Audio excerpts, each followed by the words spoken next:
We just people from the north side. Once the Timmy's hit the shore fine. Winter ready on the full ties. Heavy traffic during 4-5. Gotta hustle on your own time. Color people every port side. We just people from the north side. Once the Timmy's hit the shore fine. Winter ready on the full ties. Heavy traffic during 4-5. Hey guys, what's going on? It's your host, your boy George Mackay, back here, Straight Talk Wrestling, live on location at the Man Lucha. And I'm sitting down with one of the best there is. Hands down, one of my personal favorites, Jack Cartwheel. Thank you, man. Thank you. No problem. So my first question is, Cartwheel. You do cartwheels. You love cartwheels. You're very much gymnastics oriented. Yes. So Jack Cartwheel, does it come from cartwheel being your favorite thing to do? Yeah, absolutely. Like growing up, I mean, I don't want to break the fave too much, but my name's Cartwright. So growing up, Cartwright, cartwheel. It was kind of natural to go into it. But then also getting into wrestling, I had a whole bunch of ideas of names, and some of them were taken, and that one wasn't. So we did that, and then it didn't take me until like a year and a half of wrestling for me to be like, hey, like I should start incorporating my name into because I wasn't doing any of that. Missed opportunity, I just Jack. used it as a reason for me to do flips, and not a reason for me to do cartwheels. Yeah, come on, man. I like it. Yeah. Missed It opportunity, was right in front of my face. but the it's whole okay. Time. You Yeah. captured it when it was important. Now we're here. So Yes. now we're here. We're doing it. So you talked about how at AEW you'd hurt your knee, you were unsure, and you called your dad. It sounds like you guys have a really good relationship and a great support system. Yes. Whenever you're unsure about something, do you always call your dad for that little pep talk, that little pick-me-up? Yeah, absolutely. And he's the one who will tell me things that I don't want to hear, and he's the one who will push me past that point that like I have my certain level and I'm not crossing whatever, but my dad is the one who will be able to get that out of me. You know, he's a role model. He's done everything for me. You know, he came up without a dad himself, and so he just wanted to put all his love into all of his kids, and he's done that. And I love him.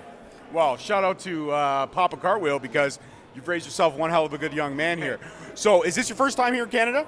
No. So my whole mom's side is actually from Toronto. So you're Canadian? I am a dual citizen, yes. Yes. I'm a dual citizen. That's I don't right. everyone know that. A lot of people don't rep the fact that they're dual citizens for Canada. He does. So now you know what you got to do. You got to get this shirt done up, but you got to get a half American flag and a half Canadian flag on the mask. Yes, yeah, that'd be cool. That'd be really cool. That'd be really cool. So when I look at the stuff you did on AEW Dark and the fact that you had the opportunity and all the other work that you put in, still so young and still learning as much as you can and soaking up that knowledge, what was the atmosphere like at AEW for you? I know that I've talked to a lot of people who were on Dark and were on Elevation, and they always say that you could literally stop and have conversations with anyone, and they would critique you and give you any kind of advice that they could. Was that your same experience as well? Yeah, absolutely. It was that, and then it was even that and more, that a lot of them kind of were familiar with my stuff, and some producers were like, oh, hey, I did gymnastics growing up. I'm in your corner. Don't worry. Like there's this woman, and so it was really positive. It was a good atmosphere, and the feedback was very positive as well. You know, Awesome. Or like the positive criticism. You know, it wasn't like bashing. You know. Yeah, I get it. It was positive reinforcement. Stuff I could do better. for Absolutely, sure. stuff you But, could do better. Yeah. So, I mean, you're walking around the locker room. At heart, you're a fan. We're all fans. We got into this business. I got in to have conversations. You got into business to do what you do in the ring, and you do it better than most people that I've seen. I could never do what you do, but I enjoy watching you do what you do. Thank you. Now, when you're walking around backstage at AEW, Chris Jericho walks by or somebody that you're a big fan of, did you have those fan out moments, or you try to keep it professional, but inside you're like, oh my God, dude, that's my guy? Oh, yeah. You got to keep it professional for the most part. Definitely Chris Jericho walked by. I know we had a really meaningful, quick conversation. You know, it wasn't the classic like, hey, then leave. You know, there was at least a couple sentences that were exchanged. Yes. There we go. Definitely a lot of people. And then what's always interesting to me is seeing how big people are in person. You know, because as a pretty short guy, like that's something that's pretty important, and you'll be surprised who looks like what and stuff. So that was the biggest thing that I took away, rather than like mark out moments of like, oh, I see how that could, because he actually is that guy. You know what I mean? Or like maybe their actual personalities of outside of wrestling, like oh, that character kind of works for him because he is kind of a quirky dude, or like he is kind of just by himself and like kind of sketchy, you know. So stuff like that is what I found really interesting about being there in person. Absolutely. Now, as you travel the globe, as you get more accolades under your feet, more great matches, more everything incredible that you can do, you've said on the 5 questions you did with my daughter that you want to win a belt in 2023. Yeah. Is there a particular belt you have your sights on? Like, is there a promotion where you know they could use a little inflation of the Cartwheel as a champ? Well, I'm looking for a GCW. You know, to me, I feel like it's the pinnacle of indie wrestling right now. I feel like there's no other promotion that does it like GCW. That's where I've gotten the majority of my strides in becoming better, becoming more known. So GCW, that's what I need. That's what I want. I know next week, I know tonight I'm wrestling him with Gringo Loco, but next week me and Gringo Loco have a chance against Nick Wayne and Jordan Oliver for the tag team championships. And I'm a Jordan Oliver mark, I'm not going to lie. I'm a hater at heart. I'm Breaking news here, ladies and gentlemen. Hater at heart. Explain, please. Man, like stuff gets to me, man. You know, like you're happy for people. You're happy for people. Things are good for the most part, but then there's that thing inside you that's like, I could do that too, though. I need that too, you know. Like so me and Gringo, I think Gringo Loco shares that with me. We debuted in Mexico together. We debuted in Japan together. He beat me in his debut in Japan match, and I think it's fitting for us to win the tag team championships together. Even if whatever happens tonight happens, you know, next week we're teams. Next week is next week. This week is tonight is tonight. Yes. So, I mean, let's talk about that. Jordan Oliver, Nick Wayne, arguably two of, much like yourself, in that conversation for some of the hottest guys that are out there right now doing their thing. I mean, you're stepping in the ring with a prodigy. Nick Wayne has been classified as a prodigy. Does that sway you in any way?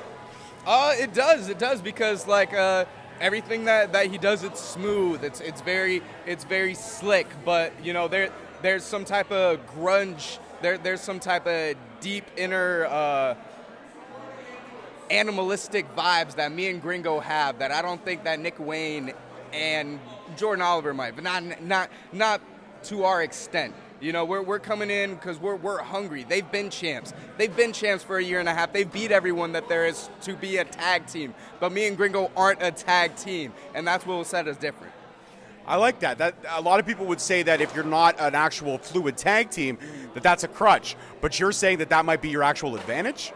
People love the contrasting ideas. You know, we're in wrestling. We're doing cartwheels. You know, we come out with a bow tie without a shirt. You know, things like that. So, I think that us being a weird ragtag team who knows each other's things will be beneficial.